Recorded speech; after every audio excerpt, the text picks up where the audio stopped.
News. Today's news.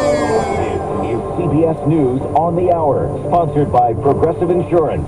I'm Christopher Cruz. Defense Secretary Lloyd Austin is undergoing what's being described as a minimally invasive medical procedure today. He's dealing with bladder issues that arose in December following his treatment for prostate cancer. The Pentagon says the procedure is not related to his cancer diagnosis and has had no effect on his excellent cancer prognosis.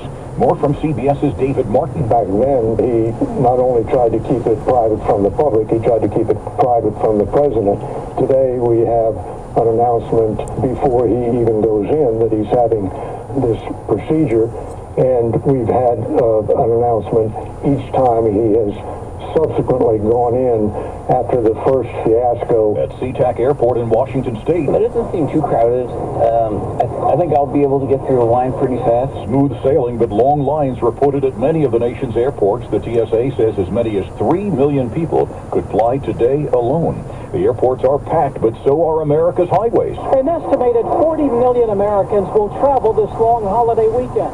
Tim Wardle has some advice for those hitting the road. Pack extra water, maybe some snacks. You never know how long that drive is going to be. There may be accidents. You may be stuck a lot longer. Gas prices are averaging $3.58 a gallon for regular unleaded nationwide. That's about the same as a year ago. Jim Pursuta, CBS News, along I-40 in Colfax, North Carolina. One American may soon be released from a prison in the Turks and Caicos Islands, but 4 other Americans are still being held there, says CBS's Chris Van Cleve. Brian Hagrick has been on the island since early February, unable to go back home to Somerset, Pennsylvania, after airport security discovered a box of hunting ammo in his checked bag as he was attempting to depart Turks and Caicos after a family vacation.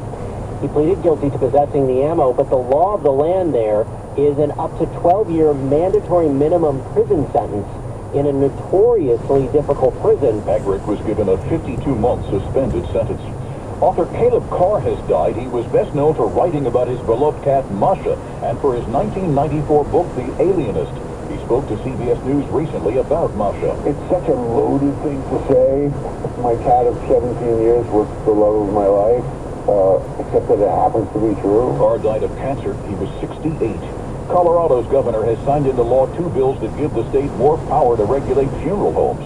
The bills were passed in reaction to a series of incidents, including 190 decomposing bodies being discovered in a funeral home and families being sent fake ashes. This is CBS News. Well, that's today's news. Today's news. I didn't hear any good news, did you? I didn't think so. I guess it's all about perspective. The glass is half full. Well, as always, I'd like to thank you again for coming along with me on these Dash Cam News adventures. You know the drill. Peace, love, and all that hippie jazz. Bye-bye, everybody. It's 72 degrees in Benicia, California.